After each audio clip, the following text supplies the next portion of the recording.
brew day and we're brewing our All Australian Pale Ale. So Australian hops in this one, it's going to be Galaxy and Vic Secret, and we're using all Morgan's products. So Morgan's is Australian owned, Australian made, which makes it the perfect ingredients for our All Aussie Pale. I have sanitized everything. So I am a big one for using brewery grade or brewing grade cleaners and sanitizers. There's lots of ways to save a buck when it comes to home brewing. Cleaners and sanitizers are not one of those. I've made a mess.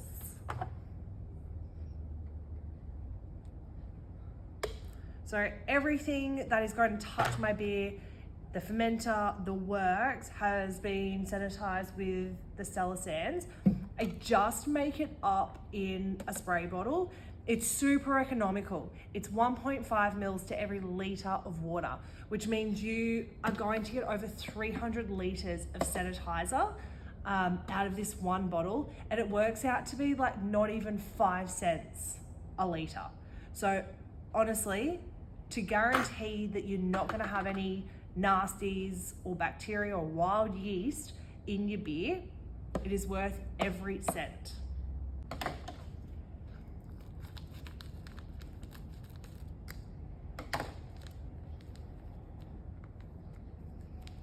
So we've got our can of pale. This is our gold blend. So it is a blend of dextrose, multidextrin, and light dry malt. It is only a 500 gram bag, so we're brewing to 20 litres. It's gonna come out at mid using this.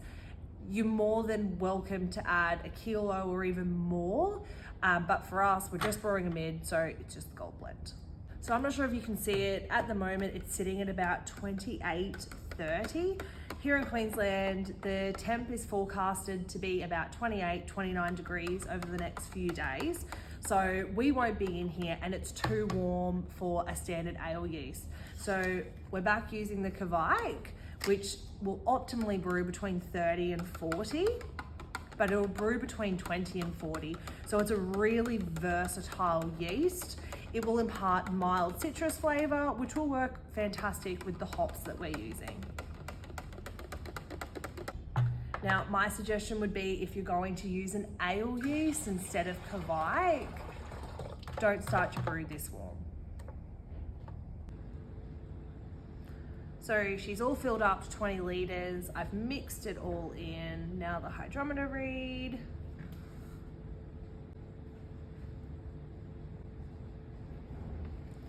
So smack bang on 1,030, so that's definitely gonna give us a midi. Right, pitch our Kveik.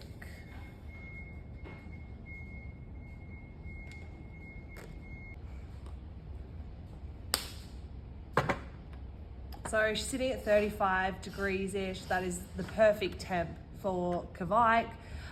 It will probably take about 5 days, I would say, to ferment. We'll probably leave her for a little bit longer than that.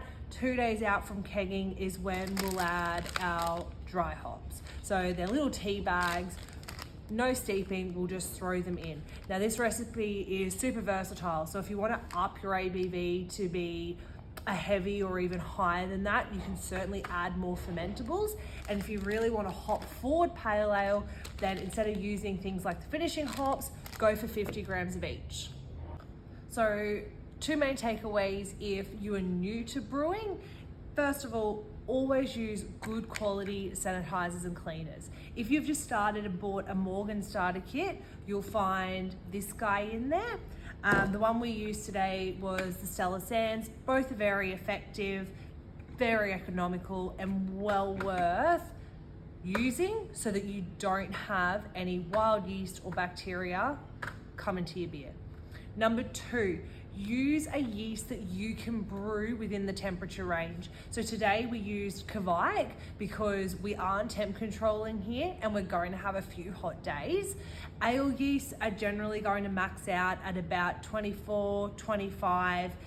lager yeast are substantially cooler. Now, if you're temp controlling in a fridge, that's fine because you can set that temp. But if you are fermenting out on a bench, make sure you have a good look on where your temperature is going to be and use a yeast that will easily reach that range, and you're not going to brew hotter than its temp range. And there we have it.